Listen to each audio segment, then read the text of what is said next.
Mi nombre es Carolina Jiménez y durante 30 años he vivido con una mentira que nunca pensé que se revelaría en el bautizo de mi propia hija.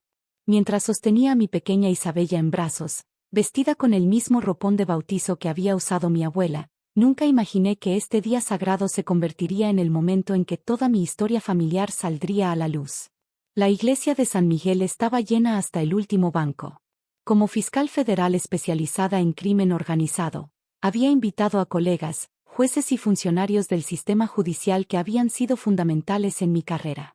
Lo que mi familia no sabía era que entre los invitados se encontraba alguien que cambiaría para siempre la narrativa que habían construido sobre mi origen. Carolina, querida, mi madrina Esperanza me había abrazado esa mañana con su habitual mezcla de afecto y condescendencia. Qué hermoso día para lavar los pecados de la pequeña bastardita. La palabra, bastardita, había sido su término de cariño para mí desde la infancia, siempre pronunciada con una sonrisa que no llegaba a sus ojos.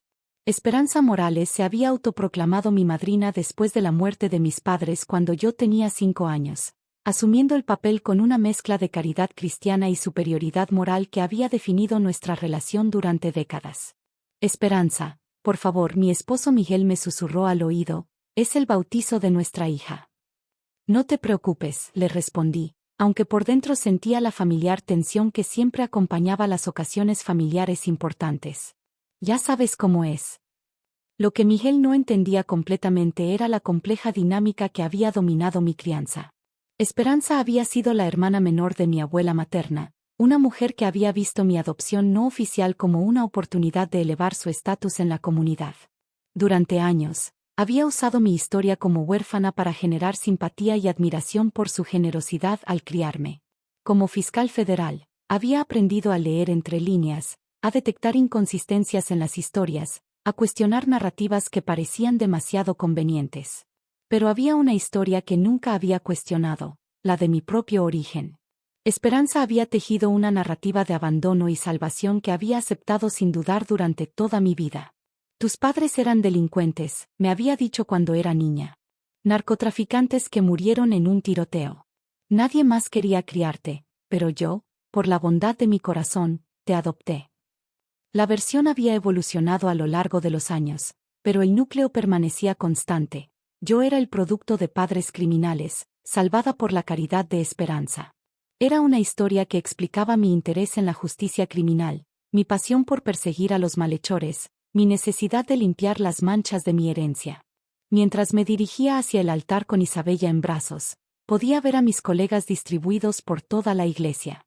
La jueza María Elena Vázquez estaba sentada en la tercera fila, su presencia distinguida añadiendo gravitas a la ceremonia. Como magistrada de la Corte Federal, había sido mi mentora durante mis primeros años como fiscal, guiándome a través de casos complejos y apoyándome cuando enfrenté resistencia por ser una mujer joven en un campo dominado por hombres. Buenos días, su señoría, la había saludado cuando llegó, genuinamente sorprendida por su presencia. No esperaba verla aquí. Hay ciertas ceremonias que requieren mi presencia, había respondido con una sonrisa enigmática. Especialmente cuando involucran a personas especiales.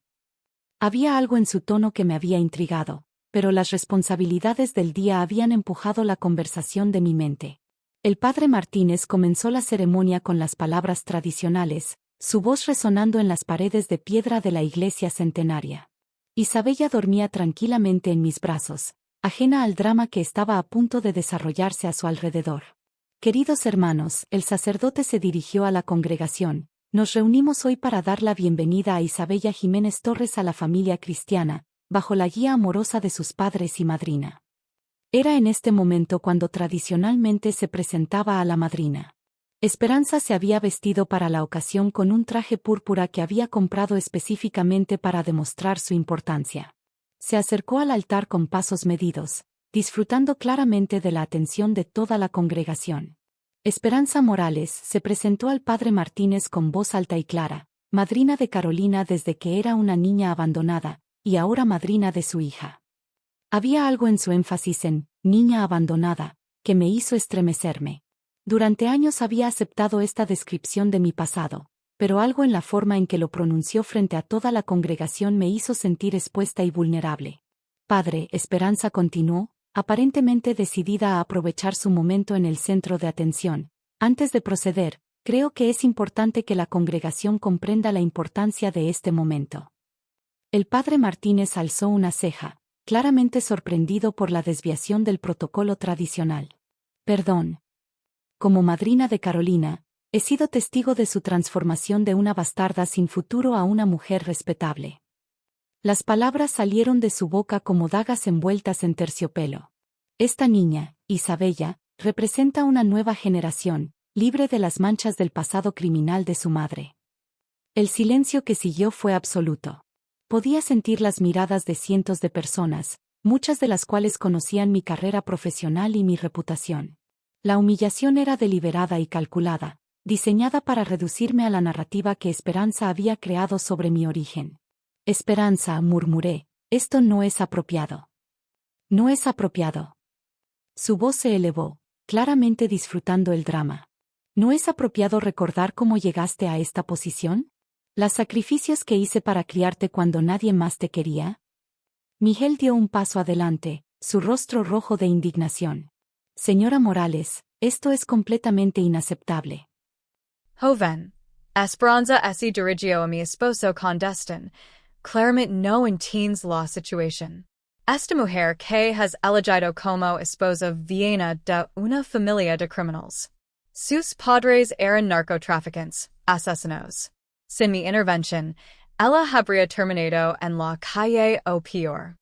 Las lágrimas comenzaron a formar en mis ojos, no por la humiliación personal, sino por el hecho de que había permitido que este veneno se derramara en el bautizo de mi hija. Isabella se removió en mis brazos, como se sintiera la tensión en el ambiente. He dedicado mi vida a servir a la justicia, dije con voz temblorosa, precisamente porque quiero distanciarme de cualquier pasado criminal. Exactamente. Esperanza sonrió triunfalmente. Y solo pudiste hacerlo porque yo te salve de ti misma.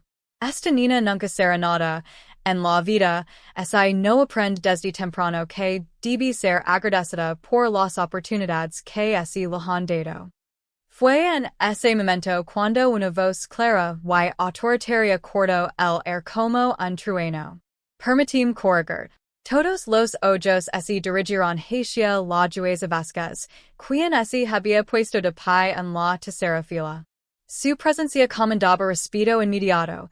Incluso Esperanza se quedó calada ante la autoridad inherente en su voz. Soy la Honorable María Elena Vázquez, magistrada de la Corte Federal.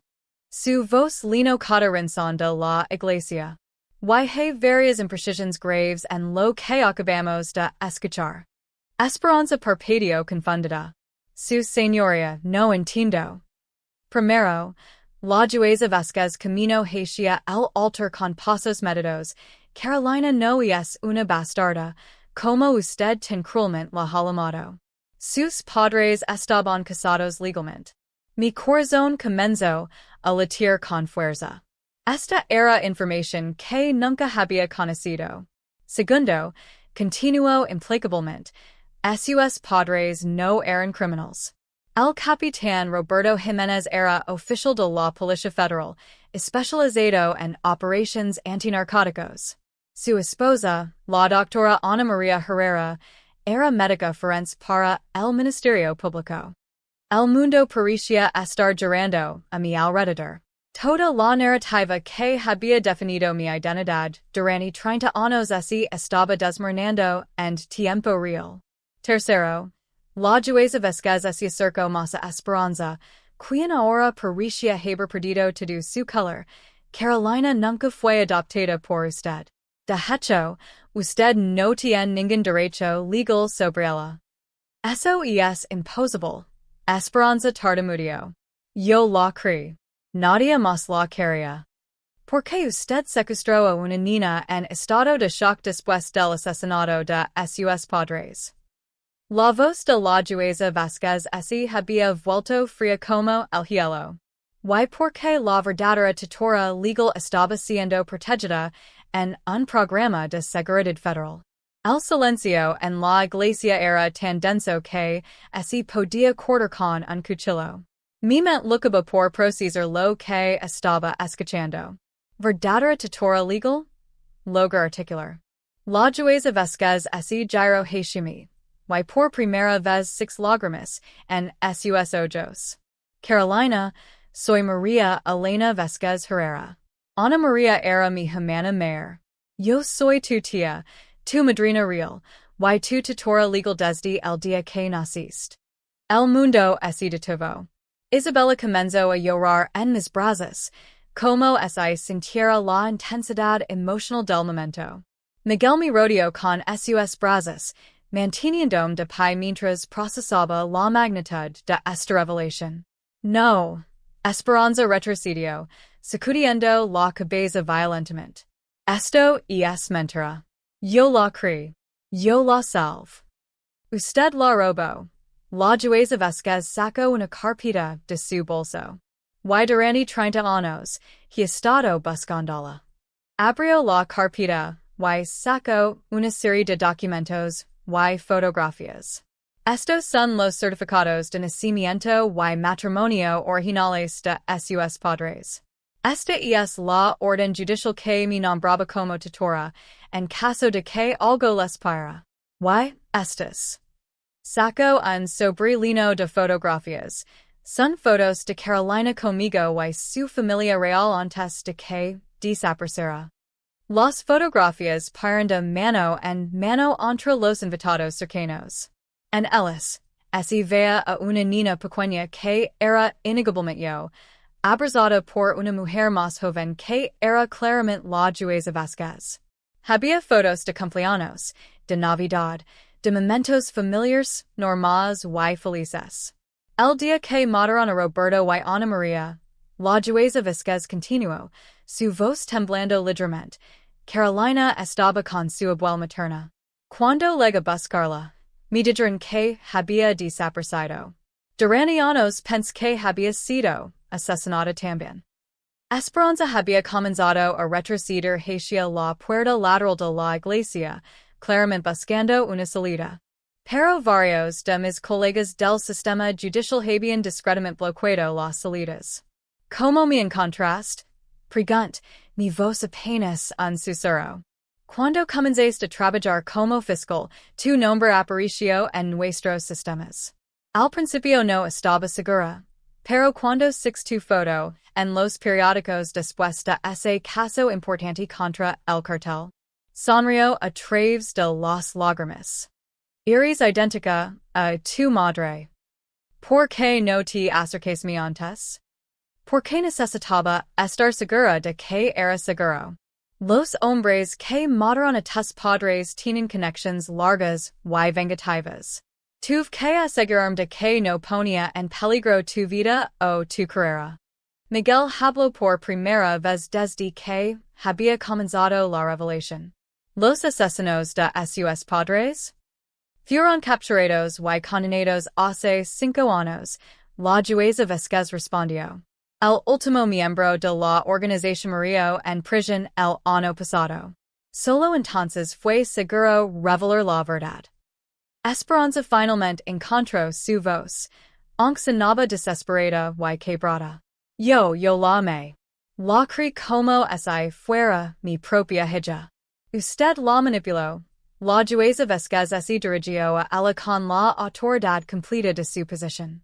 Lo mintió sobre su origen, la hizo creer que venía de criminals, la mantuvo alejada de su verdadera familia. Y lo hizo para su propio beneficio emocional y social. ¿Qué vía pasar ahora? Esperanza preguntó, claramente aterrorizada por las implicaciones legales de sus acciones. Eso dependerá de Carolina. La jueza Vesquez me miró. El secuestro de menores no tiene estatuto de limitations en estos casos.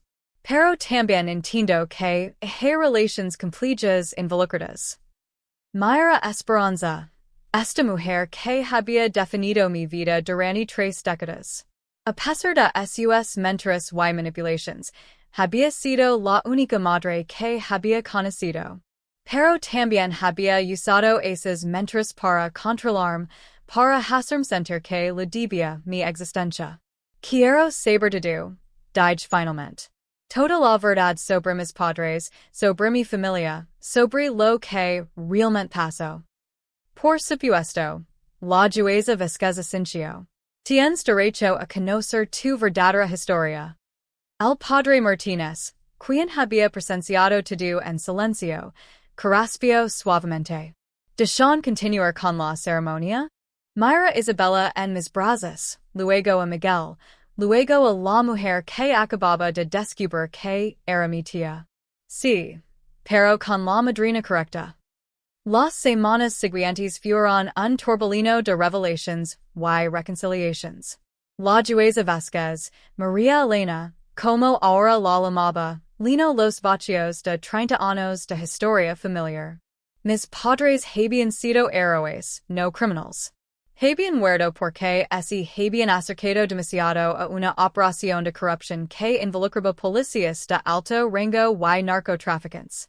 Tu padre había descubierto que varios de sus superiores estaban protegiendo a un cartel importante, me explicó María Elena durante una de nuestras largas conversaciones en su oficina. El día que lo mataron, iba a presentar evidencia que habría derribado a una docena de oficiales corruptos. Y mi madre, Ana María había realizado autopsias en varias víctimas del cartel. Sus informes estaban empezando a revelar patrones que podrían haber expuesto toda la operación. La mataron para silenciarla. La ironía no es si me escapaba. Había dedicado mi carrera a perseguir exactamente el tipo de criminals que habían asesinado a mis padres, sin saber que estaba siguiendo literalmente sus pasos. En cuanto a Esperanza, las consecuencias legales fueron complejas. Después de consultar con varios colegas y con María Elena, decidí no presentar cargos criminales. Sin embargo, obtuve una orden de restricción que le prohibía contactarme a mí o a mi familia. ¿Por qué no la procesaste? Miguel me preguntó una noche mientras Isabella dormía en sus brazos. ¿Por qué a pesar de todo, me dio en hogar cuando era una niña perdida y traumatizada? Sus motivos fueron egoístas y sus métodos fueron crueles, pero sobreviví y prosperé. Hice una pausa. Pero también porque la mejor venganza es vivir bien y conocer la verdad. María Elena se convirtió en una presencia constante en nuestras vidas. Finalmente tenía una familia verdadera. Alguien que me conocía antes de que mi mundo se destrozara. Alguien que podía contarme historias de mis padres que dieron profundidad y color a los personajes que solo había conocido a través de las mentiras de Esperanza. Tu madre te cantaba esta canción cuando eras bebé, me dijo una tarde mientras cuidaba Isabella, tarareando una melodía que despertó recuerdos enterrados profundamente. Y tu padre siempre decía que serías una luchadora por la justicia como él. 6 meses después del bautizo, recibí una carta inesperada. Era de Esperanza, escrita desde el convento donde se había retirado después del escándalo. Carolina, decía la carta, sé que no tengo derecho a tu perdón, pero necesito que sepas que te amé a mi manera. Mis mentiras vinieron del miedo de perderte, no del deseo de lastimarte. Nunca podré devolver los años que te robé con mi familia verdadera, pero espero que puedas encontrar paz en la verdad. No respondí la carta, pero la guardé. Era un recordatorio de que incluso las relaciones más dañinas pueden contener hilos de amor genuino, por complicado que sea. Un año después, durante el primer cumpleaños de Isabella, María Elena alzó una copa para un brindis en nuestra pequeña celebración familiar. Por Carolina, dijo, quien encontró la justicia no solo en su carrera, sino también en su propia vida. Y por Isabella, quien crecerá conociendo la verdad completa de su herencia familiar, incluyendo el legado de Valencia y servicio de sus abuelos. Mientras moraba alrededor de nuestra mesa, Lina de la familia verdadera que había recuperado y los amigos que habían presenciado mi transformación, pens en las palabras de esperanza aquel día en la iglesia. Esta niña nunca será nada en la vida. Se había equivocado en muchas cosas, pero especialmente en eso. No solo había legado a ser algo en la vida, sino que había descubierto que siempre había sido algo más de lo que había permitido que me creara. Mi hija Isabella crecería conociendo la verdad de su lineage, que venía de una familia de servidores públicos valientes, de personas que habían dado sus vidas por la justicia. No tendría que cargar con mentiras sobre orígenes criminales o sentir que debía su existencia a la caridad de extraños. El bautizo que había comenzado como una celebración y así había convertido en una pesadilla, finalmente había resultado en la liberación más completa que había experimentado. Las verdades más poderosas a menudo emergen en los momentos más inesperados, y a veces toma una traición pública para revelar las mentiras privadas que han definido toda una vida. Y yo, finalmente libre de una narrativa que nunca había sido mía, pude comenzar a escribir mi propia historia basada en la verdad de quien realmente era y de donde realmente venía.